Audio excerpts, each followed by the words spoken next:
Hello everybody, my name is Michael, and in today's video what we're going to be doing is this right here. So if that looks interesting to you guys, please carry on and watch the video. And also one more thing before we get into the video, if you enjoy what I do here, please don't forget to leave a like, comment and subscribe. It really helps me out and lets me know you enjoy the video. But with all that out of the way, let's get into that video.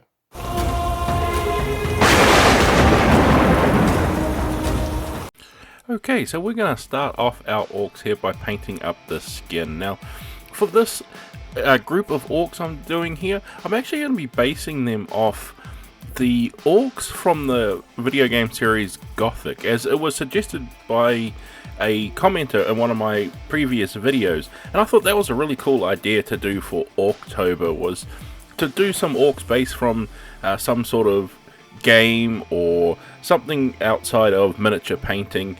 And that's what I'm going to do here, is try and paint them inspired by them. Now, not going to be exactly the same, of course, because I don't have a lot of the paints that would probably match up to these orcs, how they look like in the game. So I'm doing a more of inspirational bit for them and making them feel like that sort of style rather than trying to copy them one for one, as I think that would be a little bit trickier to do in my situation. And of course, because they don't match up exactly the same too, you know, these Warhammer orcs, very covered in detail and very different style of armor and clothing and stuff that they wear compared to the game series itself. So you can see here that I'm just coming in by painting in the base coat for our skin here.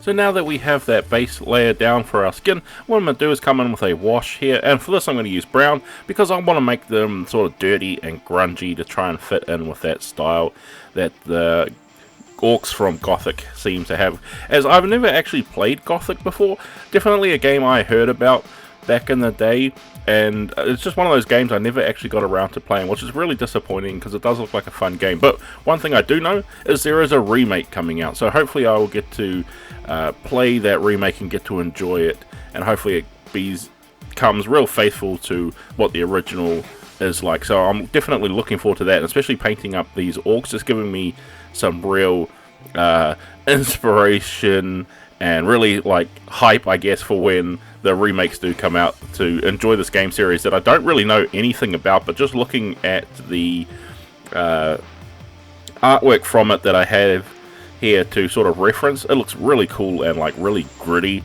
so that looks like it'd be really fun to play. So once we have that wash completely dry, what I'm going to do now is come back in with the original color actually, and I'm going to use this to do the highlighting. Now for this here, I'm sort of going with a more like a comic booky style highlighting, I guess, rather than what I sort of usually do to tie it in a little bit more. I was going for more sort of striking, bolder highlights. That's why I'm going with sort of like big blocky areas in terms of highlights. I think by the end of it, it comes out looking really natural, but especially for in this stage here, it's like when everyone says it's sort of like the really weird, ugly stage. I think the highlights look a little too intense after that brown, mucky, dirty wash that I placed on top of it. But I was trying to get into that theme, and then when I placed the highlights on, I noticed, wow, that's a really stark contrast. Maybe I should have gone with a different color here, but I think it all turns out well in the end. And then, like I was saying, since we're doing highlighting, I'm picking out all the raised areas, and especially since I was doing it for more of this sort of comic booky style, more just bold highlighting, I'm going a little bit further and just sort of highlighting all the big chunk areas on the model, as these models are super nicely sculpted and they have nice big areas where you can see the muscle definition and things like that. So I'm really going in and picking out sort of every block of each one of these muscle segments as sort of a highlight to give it that real intense appearance, so everything is sort of really separated out. Just a style I thought I was being interested in trying, and I think it came out okay in the end, but totally up to you with what you want to do here with your highlighting. So now we have that skin all complete. What we're going to do now is move to those clothing and armor that they're wearing. And nice and simple here, because these have a lot of wrappings over them. Sort of looks like these orcs have cobbled together whatever they can use and find on sort of their defeated enemies to use as armor, and they're really sort of like ramshackly. So I think that look really cool, and I've just gone with some hemp rope here as the name implies, I wanted to make it look like it was just sort of wrappings and rope that's tied around them to hold up them braces and sort of like leg armor that they've got, because, you know, they haven't really got much to really use as armor. So I think that sort of conveys what I'm trying to do here, is just by giving them like really ramshackle bits of armor all over. But totally up to you with what you want to go with here. But I think this looks great, and it really does stick out as it is rope tied around them. So now that we've got those wrappings completed, what we're going to do now is come into the actual like leather parts of the armor that they have. And like I said, I'm going for the really ramshackle.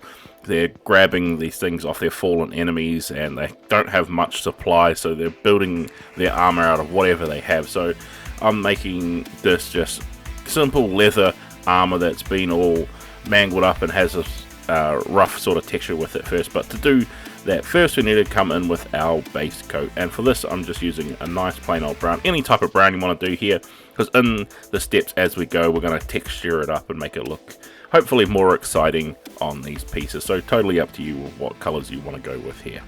And since I'm also dealing with the constraints of making them all look like they've been cobbled together, there's going to be a lot of very samey colors. So if you wanted to really speed up this paint job, you could really easily come in here with a one brown and apply a wash over top of it, and you'd get your separation out of there, and you would have very quick and easy paint jobs. But I wanted to separate everything out here, so I'm using different types of browns. This here is a underdark grey, so this is more of a greyish brown or purpley brown, and this is just giving out degrees of separation on the entire piece of the miniature. But if, like I said, if you want to go for total speed, all of the same brown could easily get you there and get these things onto the tabletop as fast as you want to. But as you can see here, all I'm doing is going around and picking out all the little straps and belts all over the pieces. Okay, so one thing with these is I've actually left off the shoulder pauldrons on these orcs. There's only a couple of them that have them, but the reason why I've done that is since I'm following the style of the orcs from Gothic itself, they have different coloured on their shoulder pads. Well, I should say they more have only really like shoulder pad armor that has a nice distinctive colour on it, and it's a very sort of like dark, deep brown or black, depending, I guess, either on the game or on whatever screenshots I have showing up here. It's a little tricky to decipher exactly what they have, but it's really cool having like the leather armor with these different shoulder pads, which is clearly a different color, stick out on them. It just gives them something a little bit more to that thing where I was saying that I wanted to put them together all ramshackly, so they're putting all these pieces from different sources to make their armor that they're using. And so I'm trying to convey that sort of theme here by painting up the shoulder pauldrons in a completely different color to show off that they come from different pieces and they're putting together whatever they have. Then once you have that completed, there's one of these orcs that has this awesome war horn with him that he's blowing on. Really nice sculpted detail onto this piece as well, as you can really see each section of the horn that has these nice sculptured parts into it. As well as that too, the actual model itself with the orc blowing the horn has his cheeks puffed out as well, so I think that's a really cool feature to have on this model, and really cool that you can see that sculpted in detail. And what I've done here is I've gone in with a contrast paint and I'm applying that over the top of the piece, and this is going to give it some nice interesting texture, because as you know, contrast paint pulls into the recesses, so it sort of saves me a step of having to do a wash as well. And I think I've just made it a real interesting and weird color, hopefully just trying to tie it in with the whole theme that I'm going for here. I wasn't 100% sure with what I was going to do here, but I think this color really is interesting and makes it look sort of unique on the piece, similar to all the other colors, but just different enough that you get this piece standing out on its own.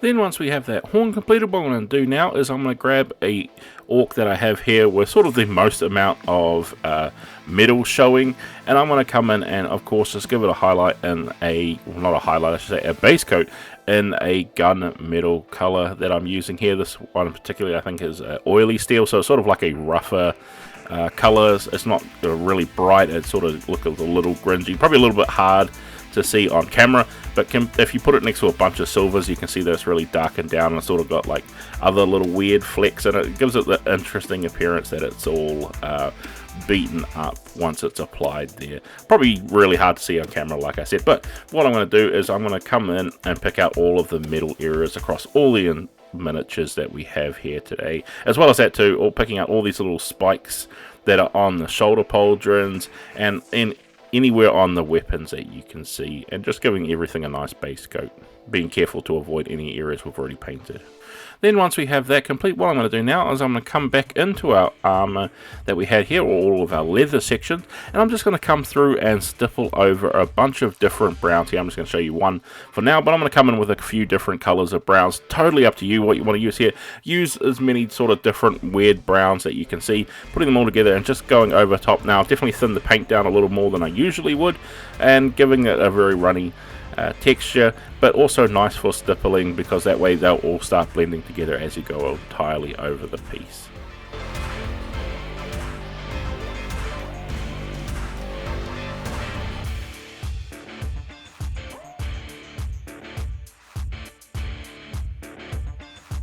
Then once we have that all stippled and hopefully looking nice on your textured pieces and giving that interesting enhancement on the entirety of our leather armor, there is one other thing that I'm adding to the overall leather pieces, is that all of these orcs, or at least a few of them that I've seen in the pictures, is that some of them have a nice highlight color, or like a loincloth that is painted in red, or at least, you know, looks red in the game, and I think that looks interesting as well. So I'm going to go through our orcs here and just pick out some of the areas, usually like that loincloth area, which is actually pretty convenient with these miniatures, is they have sort of like this one like loincloth part that is on there that I can easily paint up red. And as I'm painting up the one that's blowing this nice horn too, is there nice tassels over it as well, so I also want to give them the little bit of the red as well, and that's just gonna help give us that little bit of color pop over all of our orcs that we're painting up.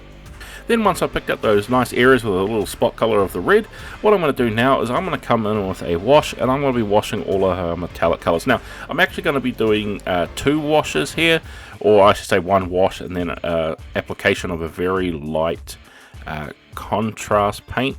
But what I'm going to be doing here is I want to give a wash over all of the metallic areas and all of the areas we've got the leather on. And this is all going to be with a brown wash, so basically like how we did with the skin here. So if you wanted to save a little bit more time, you could have painted the skin, then done this, and then highlighted later on. I just went with the skin because I like to get the skin over and done with, so I get a sort of more visual look of what the piece looks like as I'm going. But if you want to go for speed, you could easily have all done this at once. That way you give the entire thing a blanket wash over of the brown here. But also what I'm going to be doing is I'm going to be coming in with a contrast paint, a brownish contrast paint, thinning that down, and or a brownish orange contrast paint as well. Coming in and picking out the areas just on the metallics once this is dried to give a sort of rusty appearance over the entirety of the model. Unfortunately, I lost the footage. This is why I'm saying it right here in this part here. I couldn't get it to recover, so I couldn't show you that, but just know that I came in with a brownish orange contrast paint and just stippled it in some areas to give off a light rusting effect. And then once I had that complete, what I'm going to do is I'm coming in with a yellow contrast paint now, and what I'm going to be doing is I'm going to be giving this a wash, or like a contrast paint coat over, I guess is probably more accurate term, of all of the spiked areas. As the artwork I've seen, all of the orcs have these nice spikes on their armor. Now I know this is probably definitely more like a bones or horn, not so much metallic spikes, but I wanted to you know, pay homage to that, essentially that artwork and what they look like in the game, as these miniatures don't exactly have the exact same sculpt. Like I said, I'm trying to be inspired by it rather than try to copy it one for one.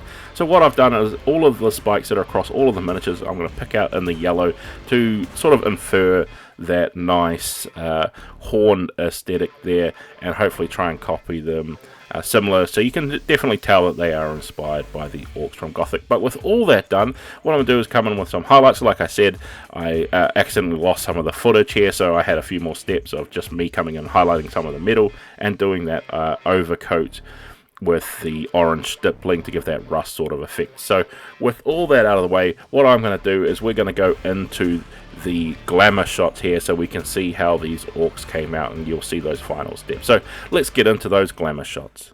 And there you have the Warhammer Underworld's warband of orcs painted up to be inspired by the style of the orcs from the Gothic video game series. So I hope this video has been helpful for you guys, whether you want to follow along with what I did here, or you just want to use this video as some inspiration in painting up your own miniatures. But with all that said, guys, I'd like to thank you all for watching, and I can't wait to see you all in the next video.